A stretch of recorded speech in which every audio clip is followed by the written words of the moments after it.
ओम नमो भगवते वासुदेवाय। अष्टाविंश अध्याय अष्टांग योग अष्टाविंशे कपिल कहिले विशेषे। श्री भगवानुवाच शुण नृपति सुता तुम्भे जोग लक्षण कहु आम्भे। मन प्रसन्न जेणे होई सन्मार्ग भाव कुगमयी। एणु ए ग्राम्य धर्म छाड़ी निवृत्ति मार्गे चित्त बढ़ी। निश्चल स्थाने अवस्थान मित आहारे पोषी प्राण। अहिंसा सत्य मार्गे भजी अधिक प्रतिग्रह तेजी। जे ब्रह्मचर्य आचरण तपस उच्च अध्ययन। पुरुष रूपी नारायण तापादे करिब अर्चन। निश्चल आसने बसिब मौन व्रत आचरिब। मन को निर्विषय करी इंद्रिय समूह निवारी। आहार जिणी प्रत्याहारे प्राण को स्थापिब निश्चले। आत्मारे आत्मा को चिंतिब वैकुंठ लीला को भाविब। बुद्धिर बले कर्म साधी निश्चल जोगरे समाधि। एबिनु अन्य मार्ग नाही शुण गो मात मन देई। विशुद्ध देश रे आसन कुश कंबल कृष्णाजिन। स्वस्तिक आसने बसिब आनंदे जोग अभ्यासिब।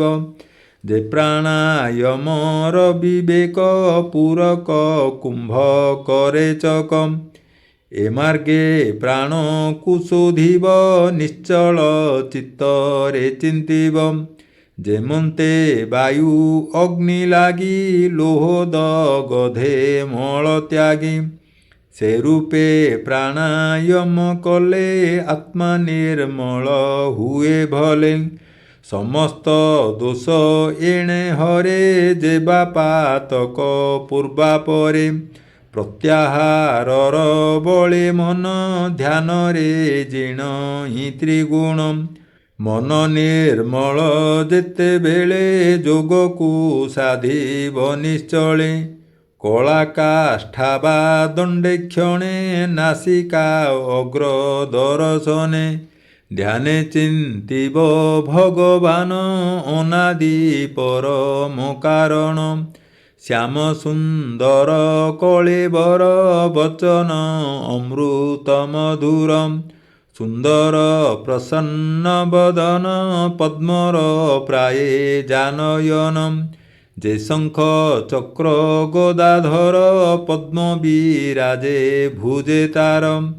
पंकज किंजलकर प्राये पित्तवसन कटी सोहे।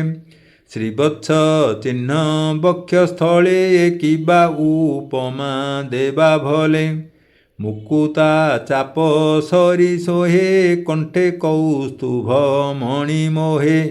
लंबित तार पृष्ठ देशे पाट झुम्पाए जे प्रकाशे। अमल बनमाला गळे मत्त भ्रमरे मधु भोळे। मधुर ध्वनि से करंती हर्षे उड़ंती पंक्ति पंक्ति। किरीट अंगद विराजे अमूल्य हार हृदय साजे। रत्ननुपुर पादे सोही किबा उपमा देवा तहि। कटीरे कांची मनोहर भक्त हृदय तार घर। एमंत रूप भक्त जने हृदय चिंतन्ति अनुक्षणे। आनंदे दर्शन करन्ति निर्मल नयने देखन्ति। किशोर तरुण बयस अति सुंदर सुप्रकाश।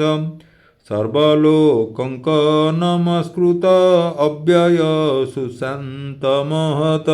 भक्तानुग्रही से अटन्ति भक्तर कष्ट न सहन्ति। କୀର୍ତ୍ତନ ଯୋଗ୍ୟ ଯଶ ଯାର ତୀର୍ଥ ସମାନ ପାପହରମ୍। ଯାହାର କୀର୍ତ୍ତି ପୁଣ୍ୟ ଶ୍ଲୋକେ ଗାୟନ କରୁଥାନ୍ତି ମୁଖେ। ସମଗ୍ର କରି ତାଙ୍କ ଦେହି ନିତ୍ୟ ଚିନ୍ତିବ ଚିତ୍ତେ ଧ୍ୟାଇ। ଆସନେ ବସି ଏକାନ୍ତରେ ଗମନ ଶୟନ ଗୁହାରେ। ଅଙ୍ଗକୁ ଅଙ୍ଗ ପ୍ରତିଧ୍ୟାନେ ଚିନ୍ତିବ ବିଷ୍ଣୁର ଚରଣେ।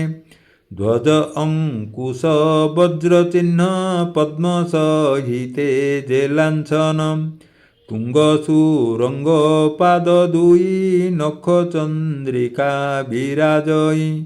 ଖଣ୍ଡଇ ହୃଦ ଅନ୍ଧକାର ଧ୍ୟାନେ ଭଜିବ ନିରନ୍ତରମ୍।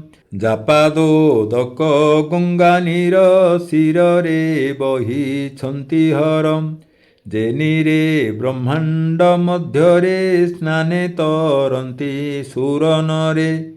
ପାପଶୈଳ ବଜ୍ର ପ୍ରାୟେ ଯେ ପାଦ ନାଶଇ ନିର୍ଭୟେ। ସେ ପାଦ ପଦ୍ମେ ଧ୍ୟାନ କରି ନିତ୍ୟ ବନ୍ଦିବ ଚିତ୍ତେ ଧରି। ସେ ପାଦ ପଦ୍ମର ମହିମା କେ କହିପାରେ ଗୁଣ ସୀମା। ଯେ ପାଦ ଯୁଗ ମନୋହର ଲକ୍ଷ୍ମୀ ସେବଇ ନିରନ୍ତରମ୍। ସୁନ୍ଦର ଜାନୁ ଲମ୍ବମାନ ଗରୁଡ଼ ସ୍କନ୍ଧରେ ଶୋଭନ। ଅତସୀ କୁସୁମର ପ୍ରାୟେ ଅଙ୍ଗ ତାହାର ଶୋଭା ପାଏ।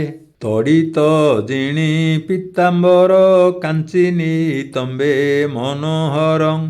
ଏ ବିଶ୍ୱ ଯାହାର ଉଦର ସପ୍ତ ସମୁଦ୍ର ଦ୍ୱୀପବରଂ।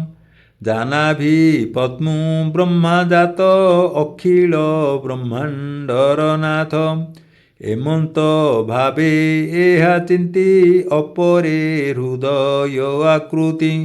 ମର୍କତ ମଣି ପ୍ରାୟେ ଶୋଭା ସ୍ତନ ଯୁଗଳ ଦିବ୍ୟ ପ୍ରଭା। ତା ମଧ୍ୟେ ବିଶଦ ଯେହାର ଅତ୍ୟନ୍ତ ଶୋଭା ସେ ହୃଦର। ଲକ୍ଷ୍ମୀଭୂଷଣ ବକ୍ଷସ୍ଥଳେ ଅଧିକ ଶୋଭା ମଣି କରେ। ଅଖିଳ ଲୋକ ନମସ୍କୃତ ରୂପ ଚିନ୍ତିବ ଜଗନ୍ନାଥ। ମନ୍ଦର ଗିରି ଶୃଙ୍ଗ ପ୍ରାୟେ ତା ଭୁଜ ଦଣ୍ଡ ଶୋଭା ପାଏ। ଯେ ଚକ୍ର ଧରିଛନ୍ତି କର ଅପରିମାଣ ତେଜ ତାର। ତାକର ପଦ୍ମେ ଶଙ୍ଖ ପ୍ରଭା ରାଜହଂସର ପ୍ରାୟେ ଶୋଭା। ଦାନବ ରୁଧିରେଣ ଯୁକ୍ତ ଗଦାଏ ଅଛି ତାଙ୍କ ହସ୍ତ। ମାଳାରେ ତା କଣ୍ଠ ଶୋଭିତ ଭ୍ରମର ଗୁଞ୍ଜନେ ଶବ୍ଦିତ। ତା ମଧ୍ୟେ କୌସ୍ତୁଭ ଖଚିତ ଯାହ ଅଟଇ ଜୀବତତ୍ତ୍ୱ। ଭୃତ୍ୟାନୁଗ୍ରହେ ତା ଶ୍ରୀମୁଖ ସୁସ୍ମିତ ସୁରଙ୍ଗ ସୁରେଖ। ଶ୍ରବଣେ ମକର କୁଣ୍ଡଳ ଚଳନ୍ତେ ଯେହ୍ନେ ବିଦ୍ୟୁନ୍ମାଳ। ତୁଙ୍ଗନାସିକା ଦିବ୍ୟ ଶୋଭା କୁଟିଳ ଅଳକ ସୁପ୍ରଭା। ଲୋଚନ ଯୁଗ ପଦ୍ମ ପ୍ରାୟେ ତହିଁରେ ଭୃଙ୍ଗ କିବା ଶୋହେ। ଏମନ୍ତ ରୂପ ଯେ ବାଧ୍ୟାନ ଆନନ୍ଦେ କରେ ଅନୁକ୍ଷଣ। ତାହାକୁ ପ୍ରଭୁ କୃପା କରେ ଏ ଘୋର ତାପତ୍ରୟ ହରେ। ଏଣୁ ଏ ରୂପ ଗୁଣ ଧ୍ୟାନେ ନିତ୍ୟ ଚିନ୍ତିବ ଦୃଢ଼ ମନେ। ଅଖିଳ ଲୋକ ତାପ ହରେ ଯେ ମନ୍ଦ ହାସ ଶ୍ରୀମୁଖରେ।